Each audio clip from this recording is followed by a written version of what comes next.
The Federal and Pedesta Hospital jointly present the Kanyakumari Marathon 2025. This event is co-presented by Rojavanam International School. Run for Health on Sunday, May 4. Entry is free and all are welcome. In heartbreaking news this morning, Pope Francis, one of the world's most influential spiritual leaders, has passed away at the age of 88. Joining me to discuss his legacy is John Dayal, a Christian political leader. Sir, what are your initial thoughts on this? Like every other person who has heard the news, I'm in a state of shock. Over the last 15 days or almost a month, we were expecting the worst, but every time Francis would defy death and bounce back. Even just a few days after one of the most serious illnesses, he was in the public domain. He was greeting people, he was talking to people, he was meeting people. He spoke from the balcony, as they say. But Francis was mortal. He knew it. And his passing away, therefore, was inevitable. No amount of saying, I told you so, would help. We remain in a state of shock. I think the shock is the deeper. The shock is the deeper because it touched us personally, not only as citizens of the world, but to each individually appealed and got an answer from the best that is in us. His appeal for universal fraternity evoked a response beyond compare. Whenever he reached out, he touched people, he touched communities, he got a response. The whole dialogue of life with the Muslim community is an example, where he broke fresh ground in amity in reaching out. He met just about everybody who had to be met in the Muslim world and got from them a reciprocity which was unknown to the modern world since World War II. I think that is his lasting legacy, breaking barriers where barriers had come up after the First World War, after the Second World War, after Calvinism and all the other issues that beset the world.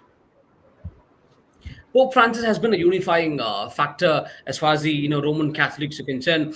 How do you see his papacy? Kind of unique compared to his predecessors there. Francis, some would say, has also been a dividing factor in the Catholic community because he broke with tradition which had outlived its essence. He told the Catholic Church that today Christ wants to get people together, not to divide them asunder.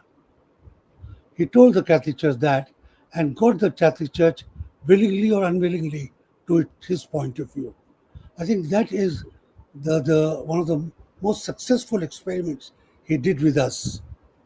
He made us shed our own bad things that we knew, how we looked at each other, how we allowed ourselves to be swayed by dogma, by doctrine, by old tradition, by things we had heard from our grandparents, and learned to love each other anew, afresh, in a new and different way altogether.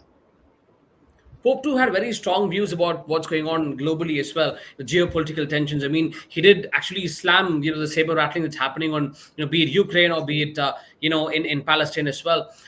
That's kind of unique to actually have a Pope to have strong views on geopolitical tensions, isn't it? The Pope abhorred war.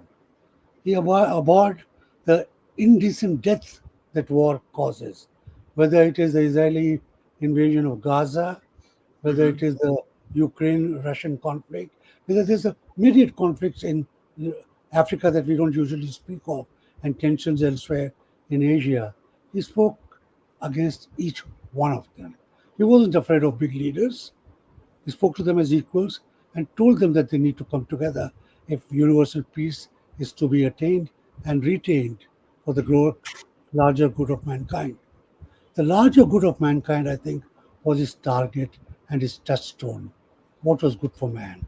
Whether he was looking at artificial intelligence, whether he was looking at human relations, at wars, whether he was looking at climate and the environment, what was in the larger good of mankind? The mankind he knew was made by God in his own image. I mean, you rightly so did a fitting tribute to Pope Francis in your piece, Orbit piece for TheFederal.com. I request our viewers to go on, take a look at the Orbit piece there. But tell me, Mr. John Dayal, what next for the Vatican City right now? What next for Roman Catholics right now? The church is on test. Will it be able to throw up a leader at par with, or at least as close to Francis as possible? Pledged to follow in his footsteps? That is the test. Cardinals, when they meet in conclave as an electoral college to elect the new pope, for them that will be the test. If the pope has to an extent done the homework, laid the groundwork, he has elected or selected a large number of new cardinals who he would like to think would follow his footsteps. Whether they do that now, when it is time to elect his follower, his successor, has to be seen. I would like to hope as a Catholic that the next pope is as close to Francis as possible. Thank you very much for taking your time out and speaking out on this on this heartbreaking story of Pope Francis passing away. Thank you very much. Thank you. Pope of our times, the Pope for our times. Thank you, sir.